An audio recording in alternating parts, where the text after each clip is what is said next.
Hello everyone, so I'm looking at Michael Faraday's homopolar generator, which is said by many to be a free energy generator, meaning it interacts directly with the virtual particle flux fields in space, right here. Right, you spin magnets in space, and if you spin them in an orientation of like north, south, north, south, north, south, and you spin that really fast, that can give us the higher voltage versus just having north poles all the way around, or north and then south, like north on top and south on the bottom, and then spinning that really fast. The more north, south, all going back and forth, I think that's what bumps the voltage up, and we can still extract energy directly from space itself. Well, from the magnet. Well, I think we call it from space, right? Because what is a magnet? I've been thinking about a magnet as space modified. So a magnet that we think of as a material, right? Magnet's just modified space. It's polarized space. It's condensed space. Condensed charge. That's how I'm looking at it right now. So here's a question. Is matter condensed charge technology, right? Condensing energy. Now, Tom Bearden spoke of this, and it seemed like he was saying the opposite of what I'm saying, but maybe he was saying the same thing I'm saying. Maybe I'm saying the same thing he was saying. Maybe I'm saying the opposite of what he was saying. I don't know. But to me, when I think of energy in space, the virtual particle flux fields, cosmic energy, tachyon waves, gravity waves, dark energy, dark matter, Dirac sea, all these different words, right?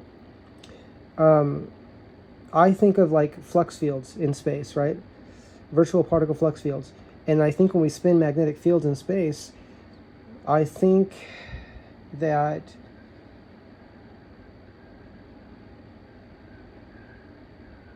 that interaction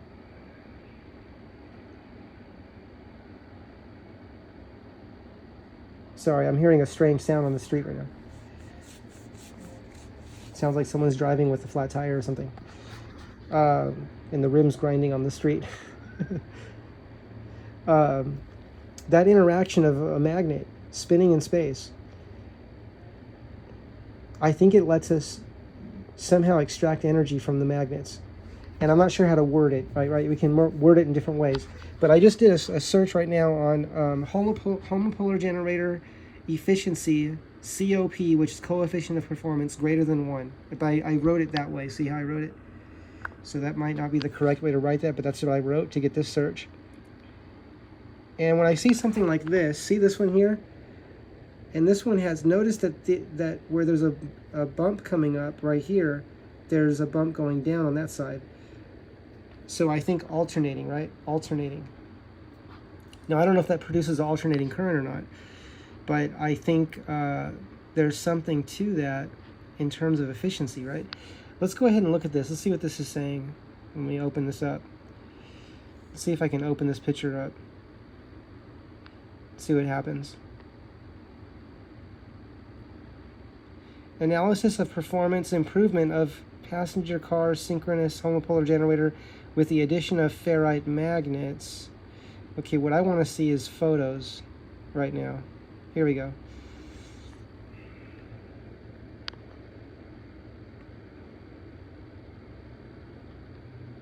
Oh, what just happened?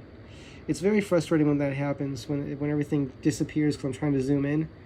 I don't know what just happened right now. I don't know how to get the page back. I'm going to say deny. There we go. Okay, I'm just trying to zoom in. I just want to see what these numbers are here, what these are saying. AC, CC, BB, BA, AA. Okay, I don't know what that means. Let's see what this says over here. Stator laminated cores, rotor laminated cores, shaft, rotor sleeve, supporting non-magnetic magnet core, non-magnet core, ferrite magnet, excitation winding housing. So whenever I see something intermittent like this, ferrite magnet, so the dark blue is ferrite magnet.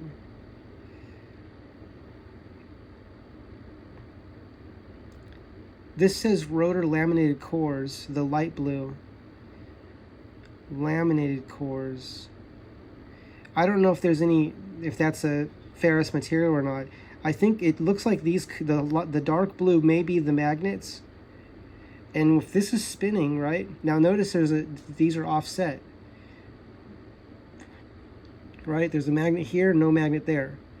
There's no magnet here, a magnet there. Now I'm saying that because I think that's what's happening, but it's intermittent, so I think that's part of where efficiency comes from. This looks like to me, now I don't know if this is a motor or a generator. Let's see what they call it.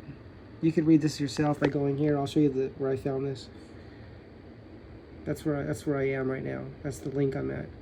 I don't know if that's enough information to get you to this page though, because sometimes I'll type the link in and it still won't take me to the same page. Flux path. That's very important. The flux path, right? That's something we hear a lot about.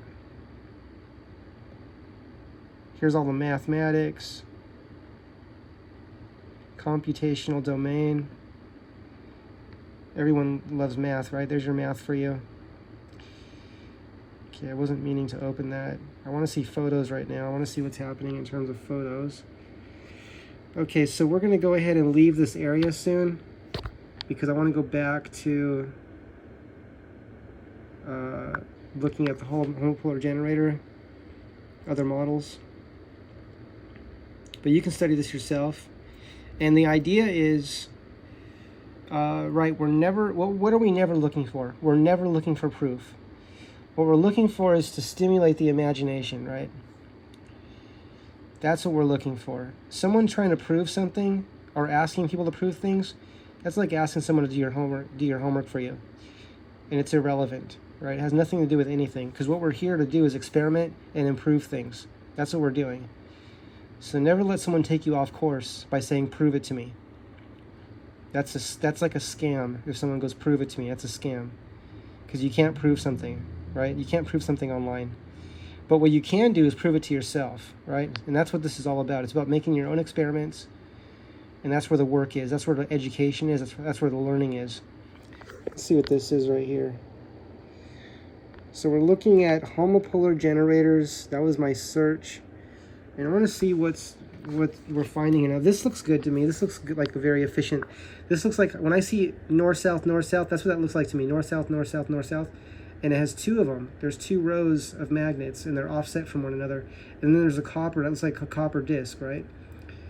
Now that looks like high voltage to me. Let's go look at this. Let's see if we open this and look at it. Because when you have north-south, north-south, north-south, back and forth like that, I think that's what permits a higher voltage in like an N machine type of system, right? Oh, look at this. This is interesting. So this one has a coil here and a coil there, and then in the middle we have a magnet spinning. In the middle we have a magnet spinning. It has a north and a south, right? So as that spins, there's a north here, a south here, and then that reverses, right? North is here, south is here, north is here, south is here, and it goes back and forth, back and forth, back and forth. And then what's interesting too is, what if we connect that top wire together, right? That top wire is connected, and then down here, that goes to a full wave bridge rectifier. And we charge a battery with that while we're powering the scooter, right? We're charge a battery with it. The same battery that's powering the scooter or the electric bike or whatever we have is charging that battery up for a range extender. That's what I'm interested in. That's one of the things I'm interested in. That's one of the things I'm thinking about, how I can approach this myself. So I'm really excited about it. I'm just sharing my journey with you of how I'm researching, what I'm thinking about, and kind of like how my mind works. To me, it's one of the greatest gifts that are shared with us, is that we just lost our page now, is when I see someone taking me through their process. Now, my friend Cameron was saying, one of the things he was saying to me was, and it's a very good point, is, and I'm paraphrasing, right? Because I'm not trying to blame him for, this might sound mean, and I don't think he's trying to be mean at all. I think he's trying to help me. But my friend Cameron was saying, like, I don't want to torture people. I'm using my own words. Like, let's say I don't want to put someone through something that I would never want to go through, right? So if I want to answer about how to do something, let's say I want to answer, just the answer of how to make an N machine, right? How to make a magnet that I can spin in space and extract energy directly from the magnet. And I sit here and talk for hours every day and make hundreds of videos a day, and I never really tell people exactly how to do it. That would be like torturing someone, right? And I get that. I will say that maybe a goal would be to be more concise and more efficient in my explanations. Right now, I think the place that I'm in, because I'm still in discovery, still in a discovery place myself, is I'm just sharing everything I'm thinking about. And I actually feel inspired to share this. You know, I'm actually feel more excited to think of sharing something with you that I'm thinking about than if I'm just going to sit here myself and think about this. I could look at this stuff for hours each day, right? And not make any videos about it and not talk about it. But guess what? When I talk about it and I share it with you and I imagine that someone's listening to this, and I imagine how would I feel if I was listening to someone talk about this and I feel excited about it, that's what I'm doing right now. Would I like to make videos that says, oh, just get a magnet, spin it like this, and you can charge your battery while you're riding your electric bike or riding your scooter or driving your electric car, and you can extend the range and it'll help charge the battery? I'm not there yet because I don't know how to do that at this time, and if I do know how to do it, I don't realize I know how to do it. So we're going to discover this together, okay? If I just tell you what I've researched, I have researched that people have added alternators to electric cars, and I don't know if you could do it to lithium. It might be more dangerous, right, with lithium batteries. It probably would be a lot safer with graphene batteries, but lithium batteries work really well as well. For many things, they're very good, but I think when we're charging with high current and high voltage, we have to be careful. We have to always be within specification of the battery. Oh, look at this. Look how they're extracting energy here. But I have read that people have used, when they're using lead acid batteries, they've used six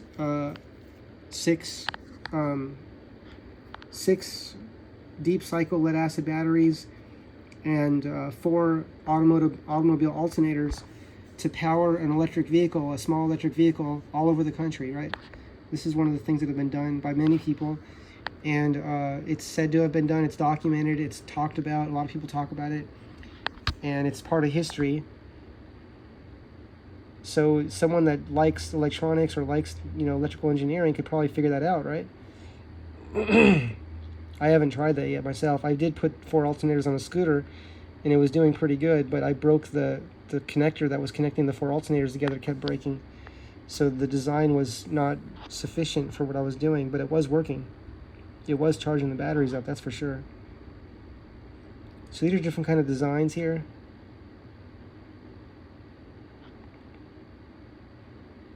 Homopolar. So this is under homopolar, see?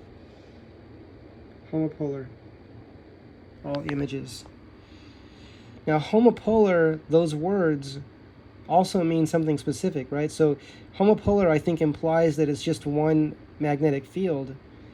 So if we want alternating magnetic fields, like back and forth, like north south to get higher voltage, right? Or even north, but it's north and then a neutral, and then a north and then a neutral part on the rotor, right? Instead of just a continuous magnet, which is, I think, why we're getting such high current from an N machine or from a homopolar generator. But if we want higher voltage and maybe lower current, but still sufficient current, right? But much higher voltage, I think we have to have those spaces. So it's like a polarized part of the metal, or a magnet, like a magnet, and then no magnet, and then a magnet, and then no magnet, right? And even if it was just 2 magnets, like a north here and a north on the bottom facing down, like north facing up and a north facing downward, and having that spin really fast, I think that would give us a voltage as well, like voltage spikes possibly, and that could give some current as well. Now some people have built, I've read of stories where N machines have been made, they didn't call it an N machine, they called it a homopolar generator, and it was made in such a way with chemicals that were very dangerous, and people became very injured by that. But that's all about how it's designed, right? It doesn't mean that homopolar generators are dangerous altogether. It means that anything can be made to be dangerous or less dangerous, right? So the question I would say is how to design something to be as safe as possible. Okay, everyone, we're going to wrap this video up, and we'll continue with our research today with other videos. And we're going to look at some other subjects as well. See you soon.